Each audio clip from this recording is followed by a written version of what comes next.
said, no, it's still spinning. There we go. Hello, and welcome to the latest episode of Atheist Alliance International Podcast. I'm your host, Jason Sylvester, aka Diogenes of Mayberry. And joining me this week is a former ex-Muslim, or I guess an ex-Muslim, not a former ex-Muslim, known as the Holy Humanist. So we have Nuriah joining us. So just before we get started, I'd like to remind everybody to like and subscribe. So welcome, Nuriah, to the show. Thanks for coming on. Thank you so much, Jason. Thank you for having me. Yeah, my pleasure. So why don't we, when we get started a little bit, just tell everybody about yourself and who you are and what your channel is all about? Yeah, sure. So, hey everyone. As Jason mentioned, my name is Nuriah Khan. I have a YouTube channel called Holy Humanist, which I started a couple of months ago now. And as Jason rightly mentioned, I'm an ex-Muslim.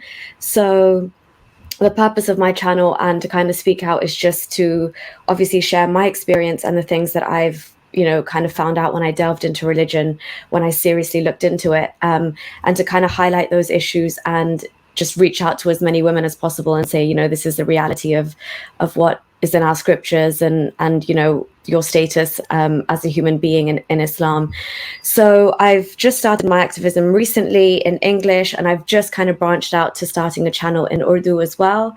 So for all the Urdu Hindi speakers in the subcontinent, I'm going to kind of really push to move that channel along. I haven't done that much work on it yet, but just to give some context, I am a second generation British Pakistani.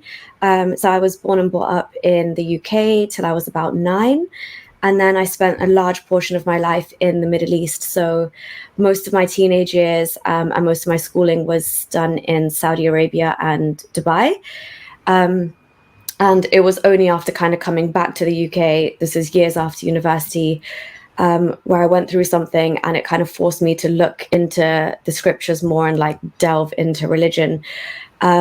So I did that when I got back to the UK and I was in a safe space and kind of dealt with everything, which I'm sure we'll unpack a lot more in this conversation. But yeah, so it was only a couple of years ago that I really thought, okay, you know what, I want to distance myself from this ideology completely. And I realized, oh, okay, on the internet, there's a whole barrage of people that think the same way as I do.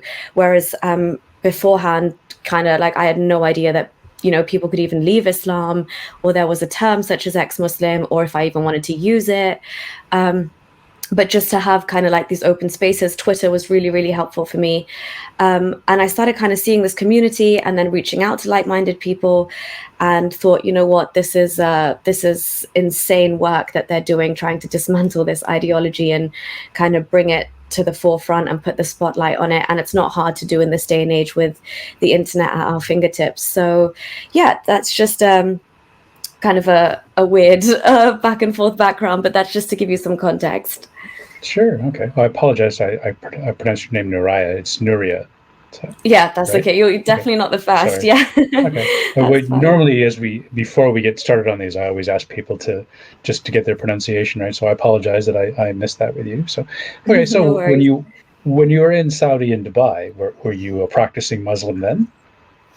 Yeah, so basically, I come from a Sunni Muslim background, and I'd say my grandparents' generation are very kind of conservative, and they really, really stick to religion, and it means a lot to them, and they pray 5 times a day, and they do all the things they're supposed to do.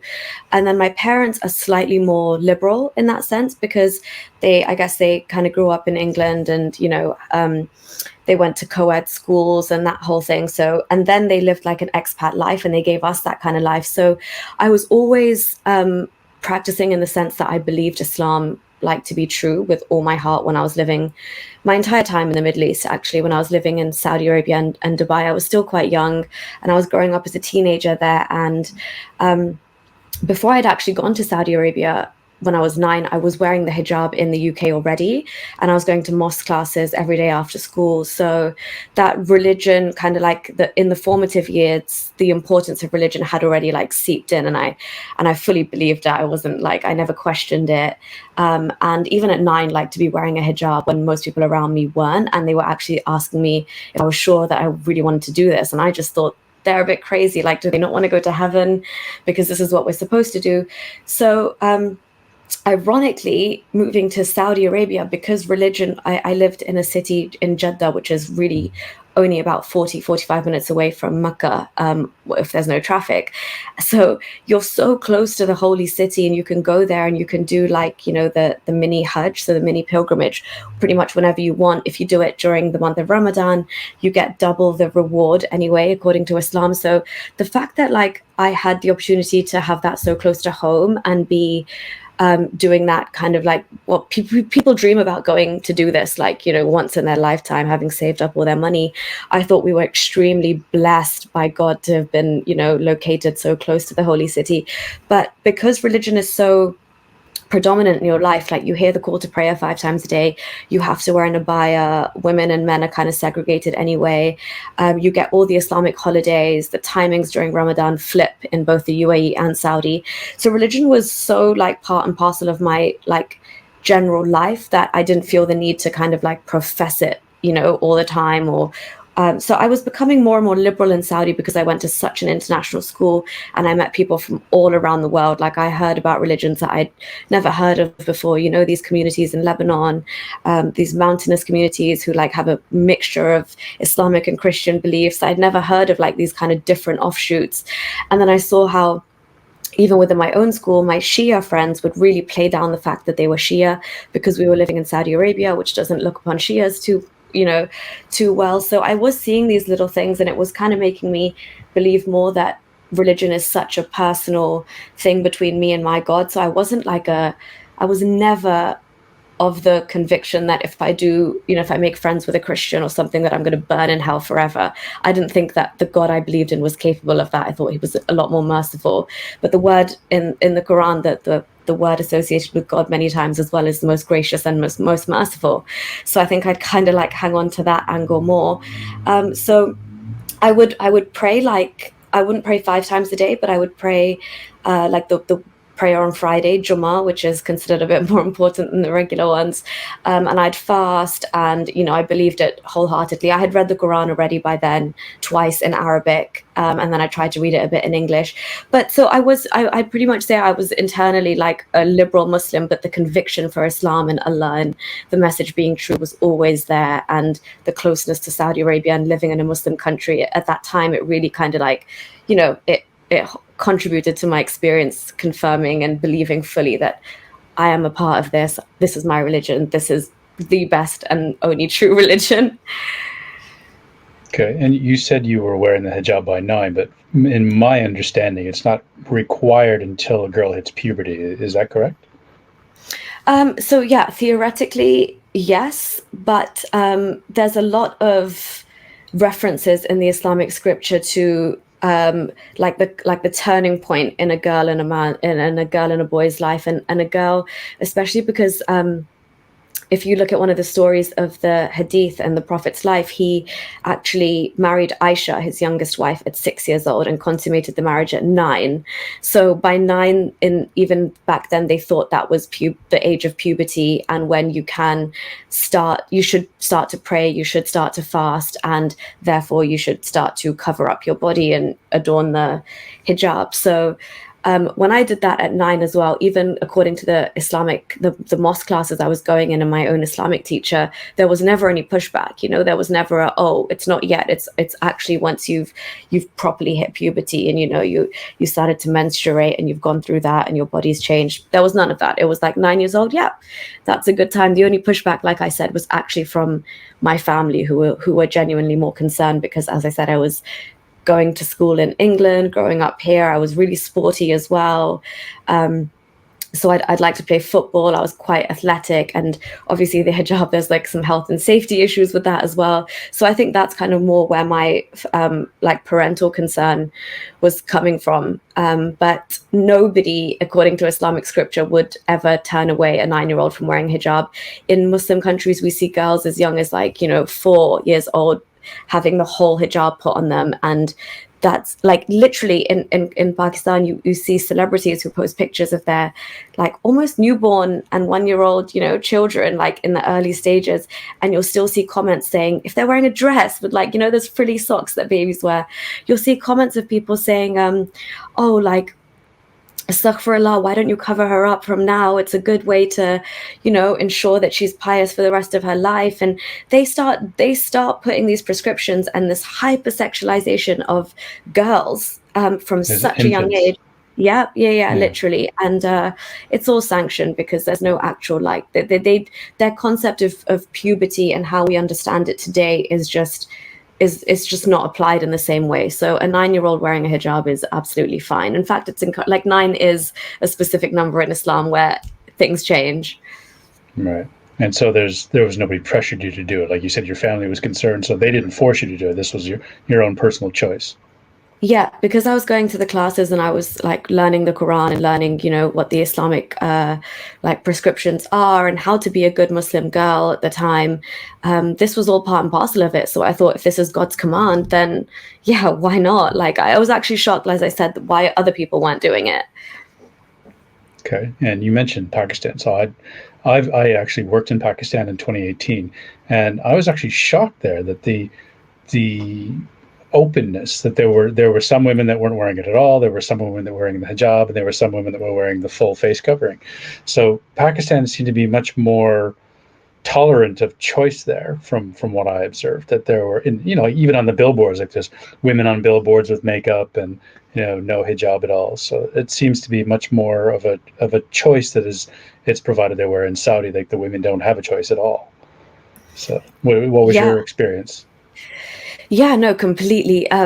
I agree in the sense that, like, on the surface, yeah, because the Pakistani culture is a lot more, when you talk about all these Islamic prescriptions, they've almost been like placed on Pakistan through Islam, obviously, and trying to stay within, the prescriptions of Islam. But the actual culture of Pakistan, obviously it's intertwined quite heavily with Indian culture and the Hindu culture. So some of our actual like wedding festivities as well, the ones we do prior to the actual main event, those are actually rooted purely in Hindu culture, but they're all colorful and that's where all the kind of fun stuff happens.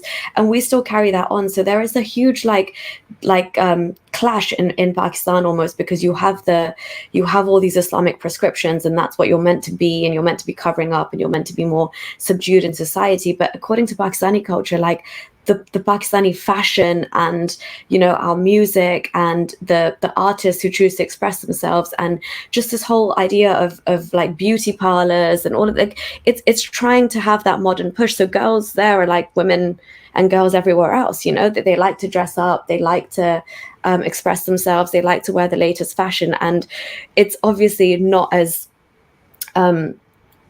restricted as Saudi Arabia, for example, where honestly, even as a young girl, I understand like the because you have these like, even if you're 9, 8 years old, you need to wear an abaya, right? Regardless, even as a young girl, like as soon as that's not even a 9-year-old thing. I think if a girl there is probably about, yeah, anything after 6, it's kind of looked down on if you're not wearing an abaya. You stand out.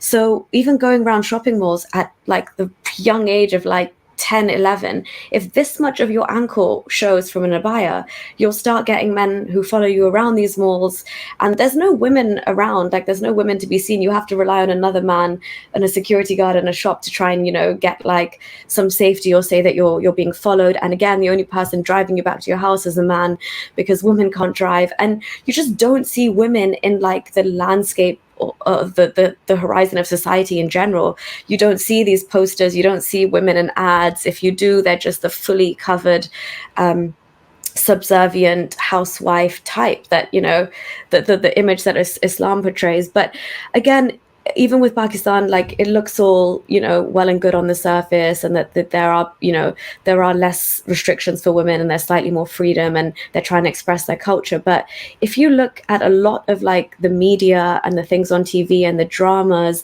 and the movies, it's all, I mean, it still represents those same values. You'll see that time and time again. It's the same storylines, it's the same misogyny, it's the same impositions on women, it's the same honor-based violence issues, and these are just constantly fed to society. So there is a heavy sense of conservatism within specifically the older generation there.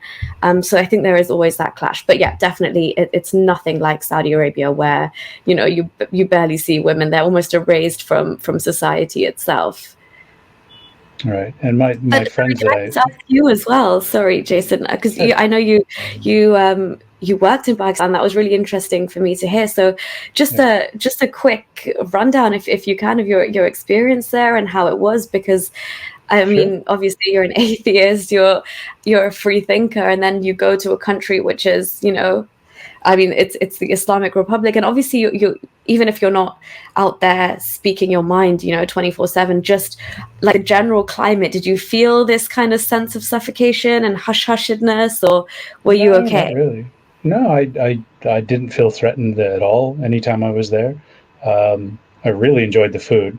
Um, Oh my God, yeah, I, we do I have awesome food. Where were you, if you don't mind me I was asking, if you could I say? was in Lahore for the first month, and then I was in Karachi for about 7 or 8 months. Okay. Did So you go to it's Food Street in Lahore? oh yeah, I have pictures. Yeah, yeah. Yeah, you I didn't get a miss dodgy stomach. was it tawa chicken? I really miss tawa chicken. Yeah, it was Tapa so chicken. good. Yeah. And I remember my colleagues took me out for like the street food, and the people are always concerned. Oh, it's like, he lives in Thailand, he'll be fine. He's eating street food. So, Yeah, because that's but what I yeah, was wondering. Otherwise, it's usually a recipe for disaster. But oh my gosh, the food is incredible. It really yeah, is. yeah. I miss nihari. Nihari was my favorite dish. It was just Yes. I'm craving it all the time. So. Oh my gosh. Have you found Yeah. anywhere in Thailand that does? No, there's a Yeah. lot of Indian restaurants here, but apparently I think it's called pala in Hindu or in one of the southern Indian dialects. So it's similar dish but just a different name. So maybe I can Oh, find it. okay. So, Yeah, but yeah, yeah, yeah. it's And so good. when you don't have anything, there's always Tom Yum Kung to go with. I love Yeah. that. Oh yeah, Thai food is great. But yeah, no, Yeah. my experience was interesting. Like when I was in Lahore. So back in 2016, I went to the what is now Humanist International. I went to Okay. their Asian conference in Taipei, and I met one of the visitors was a Pakistani gentleman who had come to the conference in Taiwan, and so we hooked up on Facebook and friends, and then I was in Lahore, and I said, hey, I'm working in Lahore. I said, by the way, do you happen to be in Lahore or close by? He goes, yeah, I'm about an hour or two away. So he came to visit me, and he brought a friend as well, and we went out for dinner, and that was the night that freedom really crystallized for me, because this was less than a year after that. There was a university student, that was dragged out of his dorm and beaten to death Mashal for Khan. Yeah. yeah. That was at some point in 2017. So this was like less than a year after that. And so, we met at a Humanist International conference, and we're discussing humanist issues and being an atheist, and we're in a public restaurant. And of course, we're talking very quietly in hushed tones Mm. so that people around us don't hear us. And I thought, and that's when freedom really came home to me, that just having this discussion could either get us arrested or dragged into the street and beaten to death. And that's all these whiners, these Christian evangelicals who are whining about Christmas. Oh, I can't say Merry Christmas, and my freedoms are being, trampled. It's like, you don't know what freedom is. Like this. There are people living in parts of the world that can be executed for having a thought. So, Yeah. Yeah. but Touche. So that was but like I the did. moment where you were like, oh my gosh, this is ridiculous that I'm having to speak in like hushed tones, and the consequence of this could be death just by discussing Yeah. an So, injustice like that. Yeah. Yeah. Yeah. but I wasn't really hiding with anybody. Like the people I was associating with were all, a lot of them had master's degrees, had all worked in international banking and finance, and had worked abroad. And so the people I was associating with were all fairly worldly, and had been exposed. And so I'd never hid anything from them, and it was the response from them was actually quite interesting. That they were actually quite intrigued, and wanted to know more, like, oh, can you tell me more, and like, oh, this is really interesting. I do remember one guy, a Muslim, who got really pissed off at me. Well, not really pissed off, but Yeah. he was talking, we were talking about, oh, all this is in the Quran, Islam has invented this and Islam invented that. And he said something about how the doomsday scenario, like the end times battle between God and Satan, is a Muslim thing. I went, no, it's not. He's like, yes, it is. No, it isn't. I said, the book of Revelation, which precedes Islam by like 500 years, tells this story, and Yeah. they got it from the Zoroastrians, which is 2,000 years earlier. So don't tell me. And he's like, well, you shouldn't say things that insult my faith. And I went, why not? It's not against the law. He's like, well, it should be. And I went, and that's the problem. And in a lot of places it is. Yeah. You'd be happy to know. My goodness. Yeah. Yeah. So again, like conversation like that. But so you're brave, because if I sense that like level of anger in it, I would, because a lot of them just don't know their own history, and the fact that these, like, what is actually entailed in the scriptures that came before, or like the stories in the Quran where they've been picked up from and plagiarized from and kind of chopped and changed a little bit. So they are genuinely like, they're certain in their conviction, and what you're saying is genuinely like hurting their deepest sentiments. And thankfully these, he just made a comment about it, like the law should be on his side. But I mean, even yesterday we saw, not yesterday, but a few days ago now, what's happened in Pakistan recently with the Sri Lankan man being, and he was actually like burnt alive after that. And these are normal Pakistanis who do this. So they've just been riled up already by, like,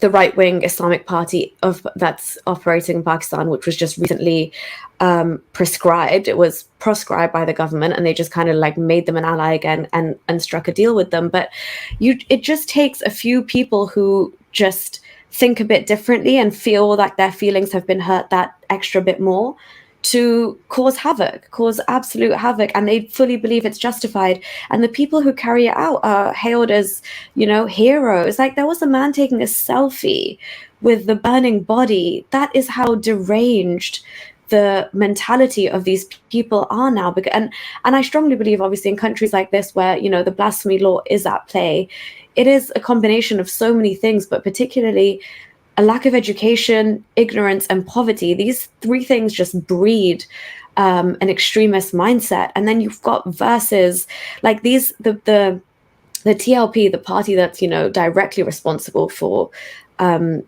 radicalizing the majority in Pakistan right now, they've picked out some crazy obscure hadiths, and they've made these like videos, almost like war propaganda, with their chief like speaking this hadith out loud, and they've played some hardcore like music from one of these Turkish series depicting like the Ottoman conquests of which, by the way, is not even Islamic at that point, but they've just taken whatever they want and they've kind of meshed it into this video, and it's circulating, and people are using this for inspiration, and they're getting really riled up. So yeah, I mean, just back to it's obviously nice, whenever you can have these conversations, you can move the discussion along a bit. But I mean, in my experience, it takes that one person to get that little bit more pissed off, and it's a whole different ball game.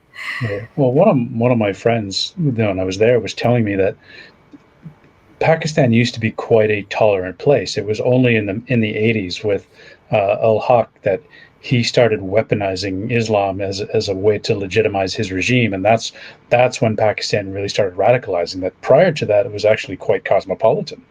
So it's only been, like, say, the last 30, 40 years that it's become this way. So, which is a bit odd that, that it hasn't reverted back to what it was before, because, it's been, 30 years since he's been out of office.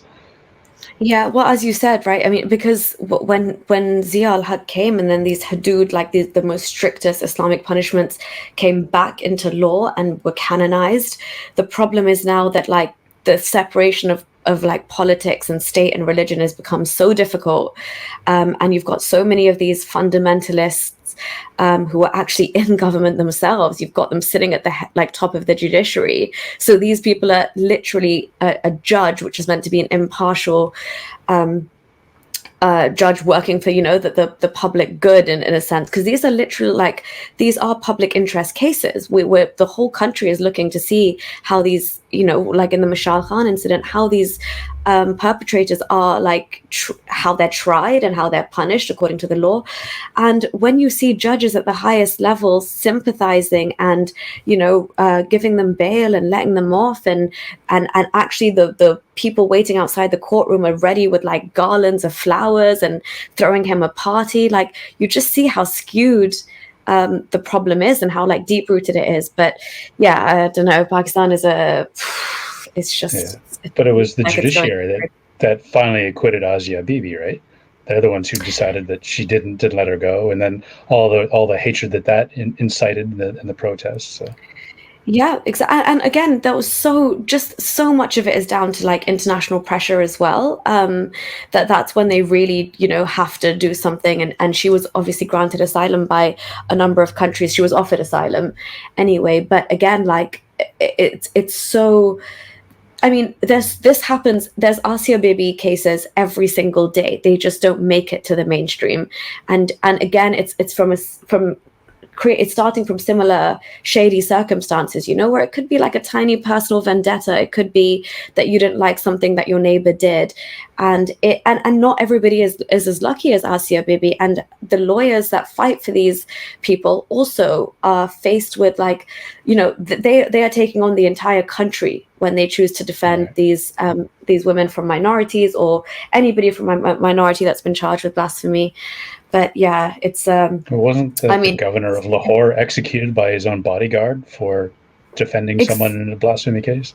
Yeah, exactly. Like a state-given bodyguard that was meant to be protecting him turned on him himself. So you're not safe from the people around you, whether it's like the driver who's driving you to and from your office. That's what I'm saying. The mentality now has like you genuinely. I think the general consensus in Pakistan is that if for like normal average citizen is that if somebody talks about religion, just keep your mouth shut or just walk away from the situation, because that's how dangerous things are now. Like even if I was a Muslim and there was another fellow Muslim in front of me, if I had a slight difference or a point of contention, that could turn into, I mean, if the person wanted to take it far enough, my life could be over. So I think that the general like MO for people there is just do not bring up religion, don't talk about it. It's turning into a very, very fascist kind of like just extreme ideology. It's just breeding such ideological hatred. It's very sad to see it going down the pan. Yeah. My friends are telling me that it's a minority though, that the majority of Pakistanis don't do this. Like it's mainly like some of the very poor and illiterate that have been brainwashed. But I never encountered any hostility from it. Like one guy actually came up and shook my hand. I was walking into my hotel in Lahore, and this guy just walked up and shook my hand. I think he was just happy to see that. What was the Gora was what my boss always called me. He used to call me Gora. Always happy to see a Gora. It's like just somebody who's not afraid to come here, and so. Like I never encountered, like no one ever exhibited any hostility towards me when I was there. So I think they're just happy to see people.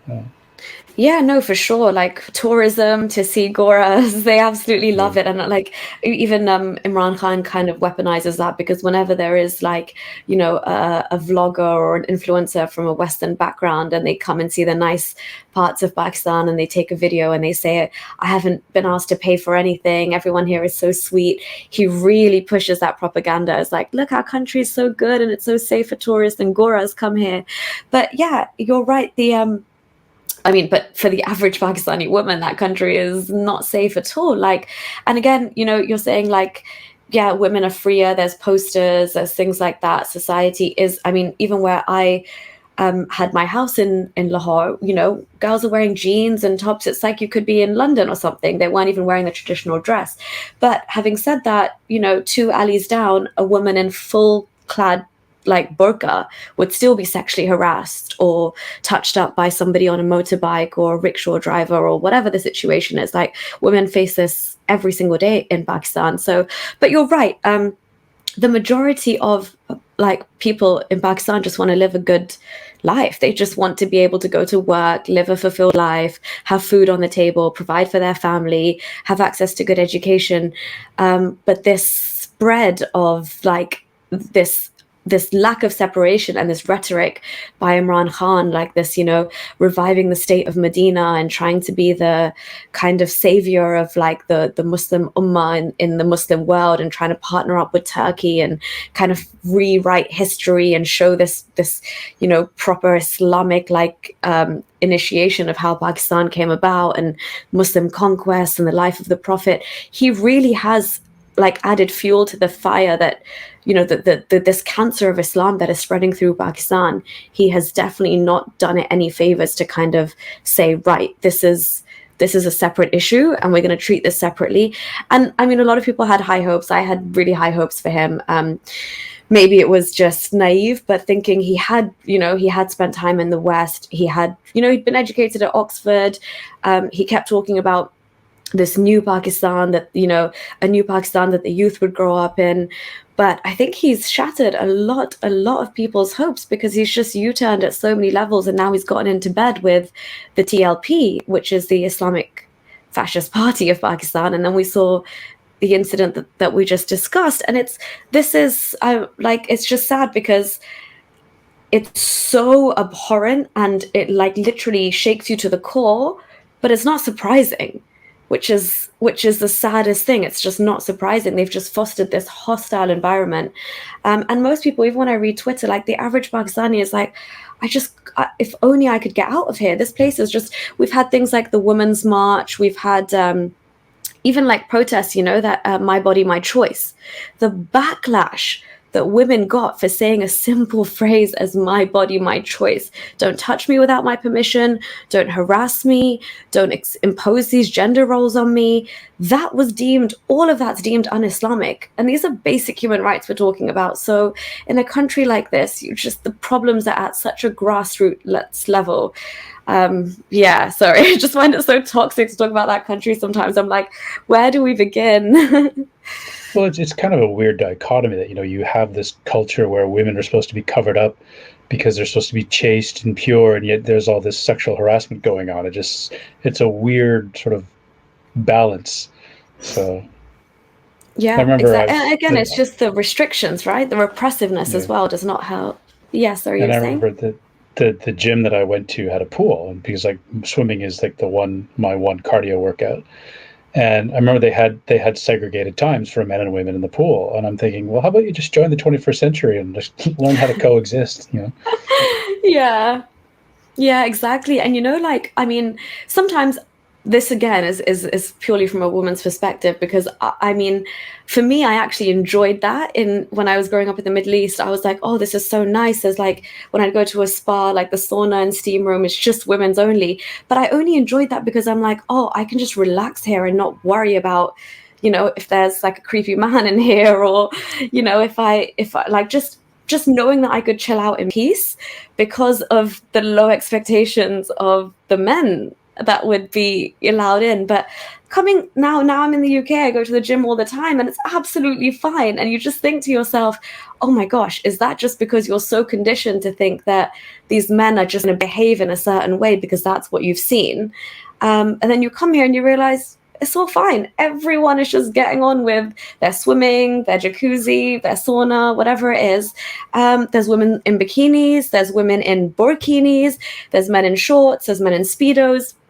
Everyone's doing okay. Yeah, it is a bit weird. So you were mentioning when you were in Saudi. So like I was in Saudi as well. My dad worked there in the 80s, and I spent some time in Jeddah. I remember for him to even go to Mecca, he needed like special permission, because he was a technical guy there working with on the telecom system.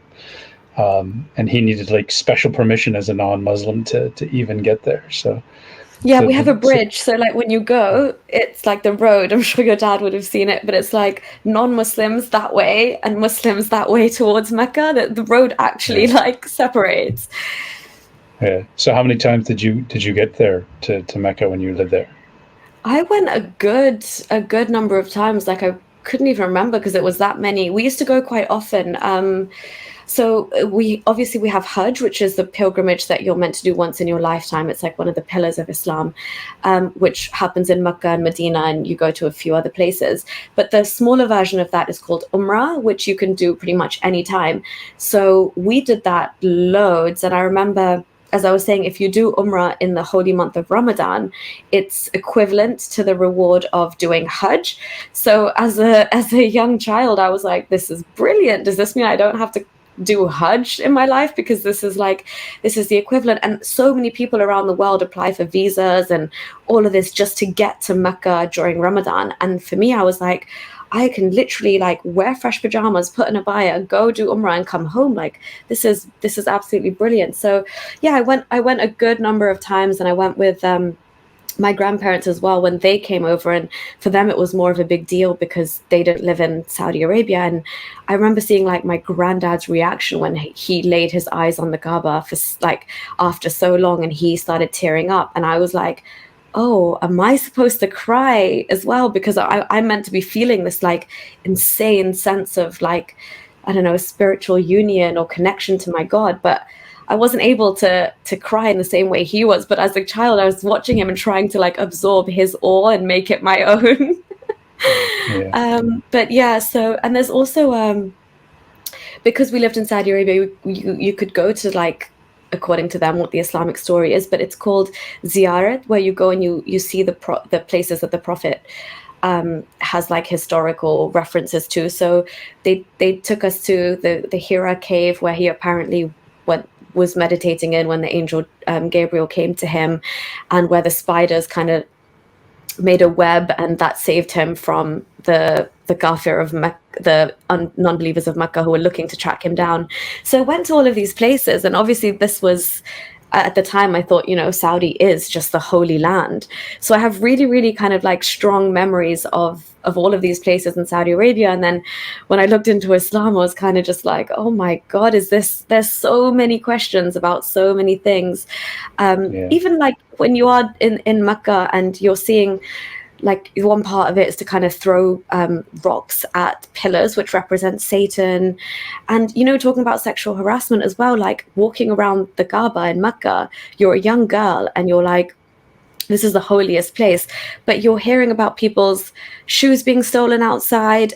There's sexual harassment going on in the Kaaba itself. Like, there's unspoken rules, right? Like, if your shoe slips off, definitely don't bend down to pick it up, because you will just be like, people are walking around so fast, you'll be squashed, you'll be trampled, you'll be, you know, touched up. And you're in an abaya, and you're a young girl, but you do see as well people like genuinely kind of push against you, and there's so much happening there. You feel so uncomfortable at certain times, but you feel like you can't speak up as well, because you're in the house of God, you're in the holiest place. And all of this stuff is still happening. So you do you internalize all these experiences you have as a child. But that's just it doesn't stop when even in the holy city, in the holiest city, there's still theft and sexual harassment and all these things. So that just exposes the hypocrisy of religion, right? Yeah, 100%. And even now, like when you look at what Saudi's doing in Mecca, when I used to go, that they still kind of gave more credence to that area where the Kaaba is located and the mosque is. But then soon after, they've kind of built this Rolex tower. They're knocking down all the historical sites which I kind of visited. Now they're all going to go, and they're putting up these like 5-star hotels, and they're fully commercializing it. So I don't know how much they care about their own history, or they're worried that the archaeology doesn't match up, or, you know, it's not going to stand the test of time. They don't allow Western academics to come in and have a gander around. So it's all crazy. Yeah, you mentioned earlier in the chat about how, like, the sort of the history of Islam, when you started looking into it, and you mentioned the Kaaba, which, according to the Quran, was built by Abraham and Ishmael, even though it predated Islam. That it was a holy site in the, you know, ancient pantheon of the Arabian gods, and yet it gets reappropriated into Islam, and apparently, you know, Abraham and Ishmael built it. So, and lots of other Judeo-Christian things that you mentioned, Gabriel, which is also comes from the Jewish Bible. So what actually started? You said there was an event that happened that made you start questioning. So are you comfortable talking about what that was? Yeah, I'm definitely happy to touch on it.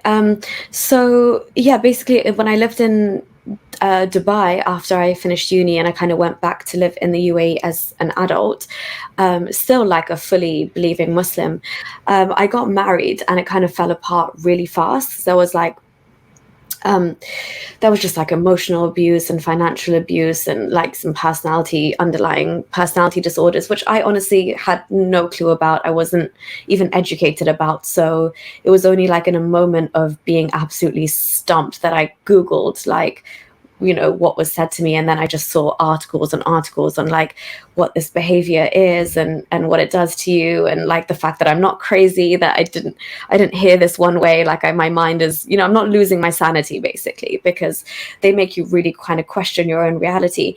So then I was like, oh my days, okay, this is really bad. And all these things were kind of kept from me, that the true nature of his character, these potential like mental health issues.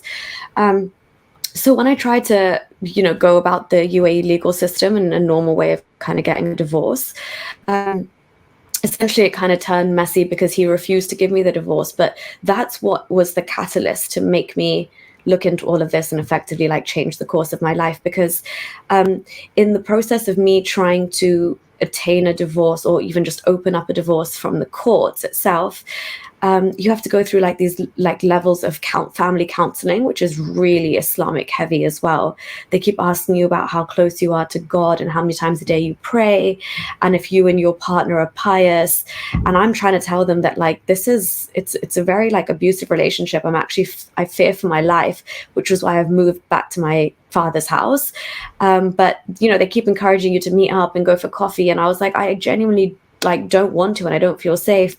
And he's kind of flipping it and saying that I'm possessed, because in Islam that whole concept of like having black magic done to you or having a jinn or a devil possess you to make you not think straight, he was using that angle. And so when I was already like trying to prove to myself that I'm not like going crazy with him trying to say that, oh, I said this, and I was like, no, you completely didn't, and he was like messing with that reality, then to further in front of this like Emirati imam to say, oh, she's crazy and she's possessed, and he's actually buying this argument. And I was like, I just want a divorce. Like, how hard is that to fathom? So then they buy so much time to like let these arguments kind of play out, and thinking that you'll just give up and you'll go back to your husband. So when I didn't let this stuff get to me, and I was kind of like, I was going through all the motions, and I was showing up, and I was wearing my abaya, and I was just, nodding my head, and I was like, yeah, I'll try and pray more, whatever, to help this situation, but I still want that divorce. So eventually, when I found a new job and I was settling into life, and I was like living with my parents again, I got a call from the police, and they essentially were using this divorce case and flipping it to add this ancient Sharia law, which I'd never heard of. But he just said to me, it's called Da Zawjiyya in Arabic. And I was like, I don't know what that is. I've never heard of it. And he said, basically, we can, we will, if you don't go back to your husband's house or your marital home, we can arrest you and take you back there. And you're not allowed to leave the house without his permission. And obviously, to my like more international brain that's had like a British education and I'd studied law at uni, I was like, how is kidnap and holding me hostage against my will ever going to be sanctioned by a judge? Like, nobody would allow this. This is crazy. And obviously my parents thought the same way. We just didn't think this was plausible. Like, why should you have to go back to a place where you genuinely fear for your life? And even in Islam, I was like, I thought I was very much sheltered under the concept of, as a woman, I've now realized in Islam, you're nothing but property. So if I wasn't my husband's, I've now gone back to my father, which is like the mahram in Islam. So your guardian. So I was like, I'm back with my father. I have a mahram. So how can you force me away from one guardian to another when my actual father is saying I won't let her go back? But over there you can. So this is an ancient Sharia law that I think is it's phased out in most countries, but some countries in the MENA region, like Egypt, namely, still kind of really hold their legal qadis and the judges really hold discussions about what the word da'a means and stuff. This is all derived from the Quranic verse saying if you fear disobedience from your wife, not even if she is disobedient, but if you fear disobedience from her, then obviously, you admonish her, you separate her from the bed, and then you have the right to beat her. But they've made this, obviously in the law, they've used the word, if you fear disobedience, the recourse for that is so is literally, we can arrest you and force you to go back because you're a disobedient wife and you need to go back to your rightful owner. So when things got really, really serious in terms of like this, when I couldn't fight this off with a simple divorce case, that's when I really realized that, you know, even the police here are going to stump a woman's right because they're so adamant that, you know, the police themselves were so, I can't tell you like the experiences I had in the police station, because I started just getting calls like at like 10 p.m. on a weekend. And there are certain unspoken rules in the UAE. So because I was living again in my father's house, and I thought that, you know, they have good, you're not allowed to invade anyone's privacy, but my ex-husband was like stalking my house for like months, and I didn't know. He was stalking me going back and forth from work. So he'd found our new house and where we'd lived. He was like kind of sending people to like zoom in and take videos of me, just really, really weird things. And I thought all of this would actually come out in court. But then when it got to the point where they actually just were trying to charge me for absolutely anything to get me to come to the police station. And the final straw was when they asked for, I was having a birthday gathering at my house like months after all of this was happening. And I had a bunch of friends over, and that's when 4 policemen showed up to my house, and they literally checked my friends' IDs, and they just took one of them and said, "You're coming to the station with us." And then they tried to take me. And I saw the 4 policemen, and I'd studied a bit of Islamic law at university, obviously still with a Muslim mind though. And I was like, 4 witnesses, I know what they're trying to charge me for here. They're going to try, and they'd already tried to put so many other charges on me, which I was refusing to go to the police station and hand over my passport for, because they weren't serious enough for me to give my passport. So for this one, they could take my passport away and just like lock us up indefinitely. Because I've heard of cases in the UAE, where, you know, even Brits get lost in their system, and you need to appeal to the government to try and help you because the cases are that ludicrous. Speaking of that, there's just a case recently where a Brit was going to be sentenced to 25 years for having an empty bottle of CBD oil in his car, which didn't even belong to him, it belonged to his friend. And now they've reduced it to 10 years, and his family here in the UK is pleading for the government to help. So anyway, I'd heard of a lot of these cases, and I was like, I do not want to get in this situation. I know what these like desert prisons are like, but this is the power of, if you have a bitter ex-partner or somebody who doesn't want to give you a divorce or doesn't want to, you know, play by the rules and play by the system, if they couple up with a conniving lawyer, it's a man's world out there. So when I realized that, okay, now they're going to try and frame me for adultery, and they're going to ask for me to hand over my passport, I literally called the British embassy when I had honestly given up all hope, and I was like, they're not going to leave me alone until I hand it in. So I went to the station to hand it in, but at the last minute, thankfully, I made a call to the like emergency British consulate in Dubai, and I just told them the whole thing, and I was like, look, I'm trying to file for divorce. All of this is happening in the meantime. He's been stalking me, harassing me. I've gone to the police. I've showed them evidence. They're not doing anything. In fact, it's the opposite now, and they're trying to frame me for adultery. So I just want you guys to know that I'm here and I'm at this station in case, you know, you don't hear from me. Because again, when I was in there all those times before, it was just male men, and they would just sit there. And honestly, they would just literally try to like flirt. They would just like sit back. Then another officer would come in, they'd pass me to another one, I'd sit with another one for an hour, like hours of my life and nobody was so much as like writing anything I was saying, you know. They're like, but why is this happening? Like, you know, or just weird, it was horrible. Like I tried to go with like friends of mine that were guys whenever I could. I tried to go with my brother or my dad whenever I could, and I'd always go really respectfully and in a abaya, like, you know, I'd be as respectful as possible, but it was getting to the point where it was extremely intimidating and extremely unprofessional. So anyway, long story short, this angel of a human being said to me on the phone, he was like, look, I can't give you any legal advice, but, big but, that you know what Sharia law can do to you if you're charged with something like adultery. So just literally come back to the UK right now. If you still have your passport in your hand, like don't hand it over. Just get a flight back here to where you have rights. And these, because I told him all the cases they were trying to put on me, and he's like, just come back here to where these aren't even issues. Like, this is ridiculous. And I was like, okay. And I literally just packed a number of things and I went straight to the airport. And the police wanted to put a travel ban on me as well, because that's when they actually ask for your passport and you don't give it, they can put a travel ban on you and then you're effectively held hostage in that country. So I had a couple of hours to get out and I just took the first flight to Baku, and then from Baku back to the UK. And oh my God, you know how you had your moment of when you realized what freedom meant when you were having that conversation after the Mashal Khan incident? This was when I realized what freedom meant. When I touched back down onto like UK soil, I was just like, oh my goodness, what was that? So yeah, essentially that's what happened. And again, even in that point, going through the motions, I never once kind of like shot Islam in the foot or thought this had anything to do with Islam. I just thought this is men who are really abusing their power and they're all on power trips and they just kind of want to deny a woman of her basic rights, and they are weaponizing religion in order to do so.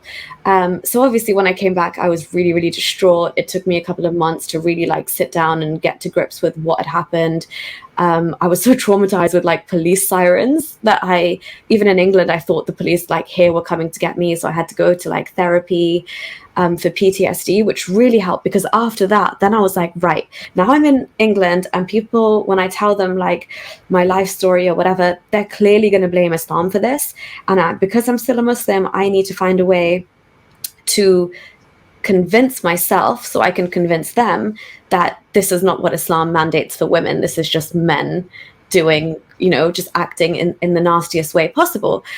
And that's when I started looking into it. I was like, okay, now I'm good. Now my mind's okay again. I've like come to terms with everything. What is Taha Zawjiyya and where does it come from? And I'd studied Islamic law at uni, so I knew obviously Sharia is technically derived directly from the Quran. Like that's where most of the law, it comes from, like these verses. So as soon as I saw Taha Zawjiyya and it's talking all about the disobedience of a wife, I went straight back to where does this notion of obedience come from, and who determines what's obedient and what's not, and why do we have to be obedient, like at the expense of your life, or living with an abusive partner, like how obedient? And that's when I just started reading the Quran, and I read every single English translation of the verses, and that's kind of like when my world shattered. And I was like, wow. Well, at least it did. You didn't get trapped inside it, and you had the courage to leave. So, yeah, I mean, there comes a point where there's only so much cognitive dissonance one can harbor. You, at the end of the day, like you read something and you have to trust your eyes and what you're seeing and what your mind is telling you that means, and you have to make a decision either way. I was long beyond the point of like clinging to the nice rosy aspects of Islam, because by then I had kind of gone down the more, I knew there were problems with some elements of Islam anyway, but I never with the concept of like Allah or in terms of like whether that truth claim. I delved more into like Sufism, and I kept reading like Rumi and all the more esoteric Islamic theologians, and kind of profess more like God is love, love is God, and it's between you and your God, whatever you do. So I was never like strict in the sense that I'd still like, I would never eat like pork or all of that, but I wouldn't think that if somebody does one thing wrong that they're destined for hell, or that if I had gay friends that they're going to burn in hell forever. I started to think that was wrong. Like they can't be burned forever, eternally. But deep down somewhere, I thought, the way they're living is wrong because my God says it's wrong, but God won't punish them forever. So I was already kind of like making, my own rationale of how to live in the 21st century with the group of people I'm acquainted with and hold on to my beliefs. So I was a lot more like into the Sufi thing, but this whole scenario and then reading the Quran in English, I went straight to like, is Islam even true? Is any of this true? Like, where does this all come from? Because when I read the Quran in English, it just became so obvious to me. I think it was also reading it with an adult mind, because I had tried to read it when I was about 15, 16. There's the night where the Prophet supposedly was taken on a winged horse type animal to heaven and the furthest mosque, in Jerusalem. So I was on that night. It was a really like holy night, and the whole of the UAE had a holiday. So I sat with the Quran, and I was like, today I'm really going to get to grips with this and see what this says. And I was so ready to be blown away. And I think it was like some really hard, weird translation of English. It was almost like, it was even harder than Shakespearean English. And I was trying to understand the Quran, and I opened it and it was just like jumping, and it was like threats of hell. And then I was really interested in like King Solomon and Queen Sheba's story in there and Alexander the Great. And I'd go and I'd try and validate what I read in the Quran with like a documentary, and there was no correlation. And I was like, what's going on? Is God not retelling the story correctly, or does God just think Alexander the Great was a Muslim? And I couldn't get it. But then like I just gave up, and I just carried on, being a Muslim anyway in my heart and mind. But I just thought maybe the Quran is so enigmatic and so mystical and so thingy that it's just not for like a lay mind like mine to understand. But then as an adult, opening it up and reading it in English, I literally was like, how do people read this in their native language and pray and recite this? How? Yeah. Well, you're an ex-Muslim now, but if you're still interested in some of the history of Islam, I would recommend the new Cambridge History of Islam, which has some fascinating scholarly articles. And one of the most fascinating points that I came across says something like, words like Quran and Surah aren't Arabic, they're Syriac.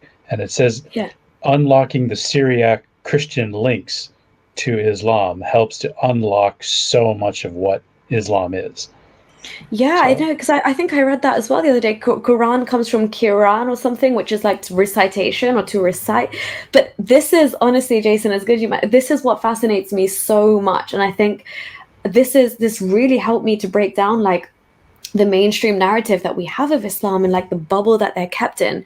Because once you open yourself up to seeing these connections or seeing the origins or the root words or the origin myths, where they actually come from, and you see how far back it goes, even like, the eye for an eye thing, and they're like, oh yeah, that's just a continuation of Mosaic law, but it goes all the way back to the Hammurabi Code. Like and it just gets so interesting, because these things actually dismantle the notion of Islam being like this beautiful thing in the 7th century that just, there was nothing like it and there will never be anything after it. You realize it's exactly what it would be at its time based on everything that's come before it.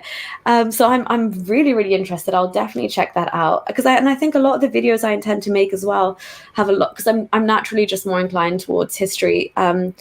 Because even just my own natural curiosity drove me to like read about the slave trade that we were never taught about. And that was one of my first videos on my channel, when I was absolutely shocked that I was like, how does Islam claim that it's, it's not racist and that it freed slaves? Like, these are massive claims to make, but your sources and your history is so dark. And we're never taught that at school. We're taught about the transatlantic slave trade, and we're taught a lot more contemporary history. And then now, again, that's what I'm saying. The internet is a game changer. And I think, how Christianity has gone through its Reformation, the internet is what's going to push Islam to the brink, because now they can't hide and they can't distort. Like, they've already started changing scriptures and adding brackets and kind of sanitizing words here and there, and trying to make it more palatable for 21st century audience, especially a Western audience. But every single ex-Muslim that speaks out, or every time we shine light on the history, or we retell a story from the narrative where you haven't omitted all the nasty, gory details of how the Prophet raided the village and looted the booty and all of that, you're just saying that there was a beautiful marriage at the end of it, and we're saying no, there was a genocide. The woman's brother, father, husband, everybody was killed, and she was forced to sleep with the Prophet that night. How is that a marriage? So this counter narrative that's out there now, and the history and the academics that are looking into these things, even questioning the whole narrative about Mecca being a trading port, at that time and being on any map, just the issue with the mosques all facing Petra, the issue with like the way the vegetation is described in the Quran, like all of these things now are just nicely like, just popping holes in Islam everywhere, really. Yeah. I think it was in the book The Silk Roads, by Peter Frankopan. I think he's the one who he mentioned about how the mosques all used to face. He said Jerusalem. I saw one other article that said Petra as well, but Petra and Jerusalem are close enough, that it's it could probably be either or. But he said that in a trying to suck up to the Quraysh in Mecca, that they changed the direction of prayer to there in the Kaaba to get the Quraysh on side. So it's, I make the point repeatedly that religion is entirely political, and the more you look at the history of things, the more you see all these political concessions, and there's political motivations behind many of the stories. So it's, he said, like, the more people look at the history, the more it falls apart. So, but most people don't look at the history, but those who are desperate to get out are looking at it. So, yeah. True. Okay, well, it's been about an hour that we've been chatting now. So, anything else you want to wrap up with, or we should maybe have another chat another time and keep going? Yeah, no, I mean, definitely. I know, obviously, I spoke a lot during this session, but I would love to host you on my channel, and we can kind of go into your life experiences in a bit more detail, and maybe even, your own kind of like understanding of things, because I think it's really interesting the places that you've lived and the places that you've worked and the interactions that you've had. And clearly, if there's like a specific topic you want to dive into, then we can have a specific chat about that as well. But yeah, I think it's been a nice discussion. I've really enjoyed talking to you, to be honest. Yeah. You too. It's nice to meet an intelligent young woman who's studied law and has been in many places as well. So I wish I had met someone like you when I was in Lahore, so I could at least have some interesting conversations with people. So, of course, we might have raised some eyebrows. I don't know how long I'd last there now. We might have raised some eyebrows. People like, why are these together? So, okay. Yeah. Well, thank you for coming on the show. Once again, everybody, it's Nuriah, who is the Holy Humanist, and we'll put the links in the description so you can check out her channel. And reminder to everyone, please like and subscribe, and we'll see everybody next week. Take care, everybody. Bye-bye. Bye. Thank you. You're welcome.